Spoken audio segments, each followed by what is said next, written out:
of, or, you know, what the story is and how what your character. Year 2149, the Earth is really deteriorated environmentally. There are major population overloads, and but quite inadvertently, an opportunity, a fracture in time,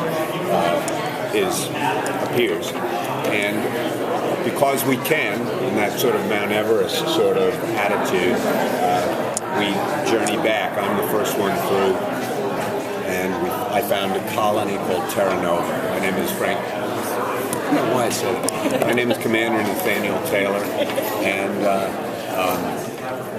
as I say, I found what becomes Terra Nova. Our story picks up 7 years after my first going through, and the colony is now, it's past its state of infancy, it's even past its toddler stage. It's kind of an adolescent community. We have less than 1,000, close to 1,000 residents there, and the commander is kind of father figure to everyone there. We farm it, we pursue scientific research there, basically trying to give civilization a new start and do it in a way that maybe is more responsible, a little more in touch with the planet itself. We come back to an environment that probably can best be described as Eden.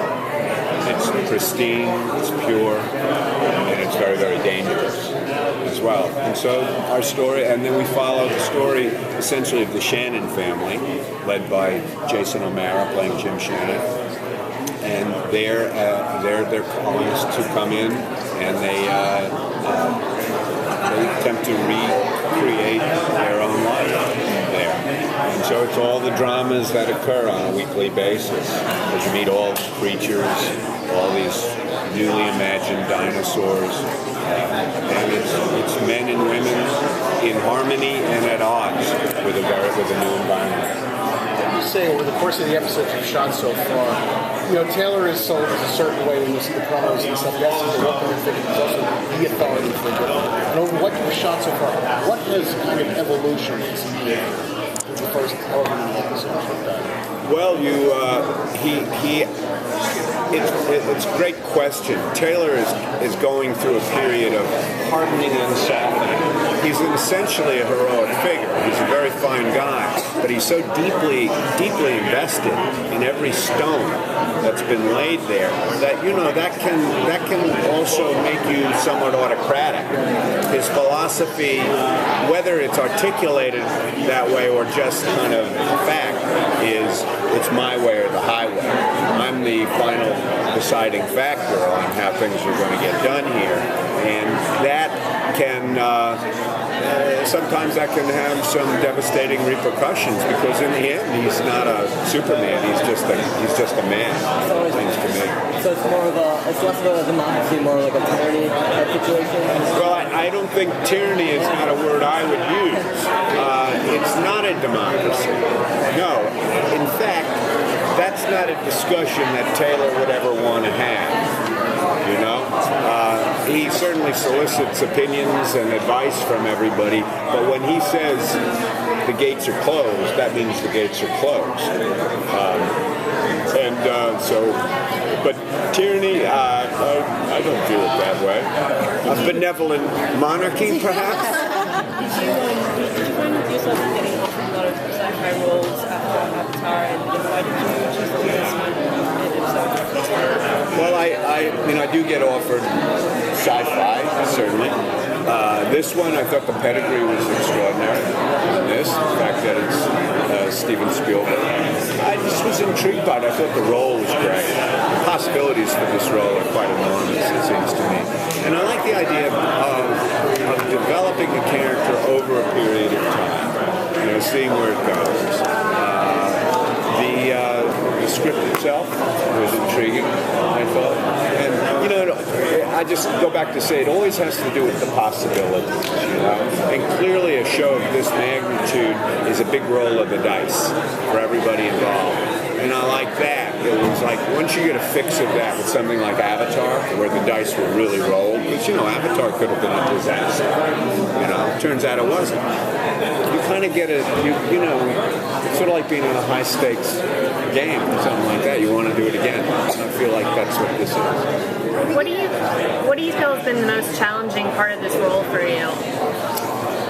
I think just the relentless pace of doing hour-long drama is very, very tough, And the deeper you get into it, the tougher it gets, because you're working with new material at the same time you're tweaking material you've done already. Just the sheer pace of hour drama is something I knew there was a reason I hadn't done a show for a while, and then when I about 3 weeks into this, I went, oh yeah, I remember. The days are long, and of course on film the days are long, but when you're done, you're done. With an hour drama, you're never really done. So I think that's challenging, very, very challenging as well. Also, to be playing a role where you're in a leadership position like this, you have to maintain a certain kind of stature. And I don't like I don't like to slump, and I never want to slump in the role. Are we going to get a little backstory of why your character decided when the very first person to go? And then sort of find out what his motivations were to decide to leave his time period? Well, I think he was a man who had been in military service for a long time with a lot of special qualifications as both a warrior and as a leader of men. So I think that he was tapped for a special program in this, and much as imagine being in the Navy or in the Air Force and getting tapped and saying, would you like to enter the astronaut program? You go, yeah, I'll be there. It's a personality type, somebody who is not afraid to be a pathfinder. And I think he's very much an alpha personality in that respect. So how could you not? I think he's also suffered tragedy back in the future, which has basically, he is responsible to no one but his own self at this point. And I think the idea of a new beginning for him is really attractive as well.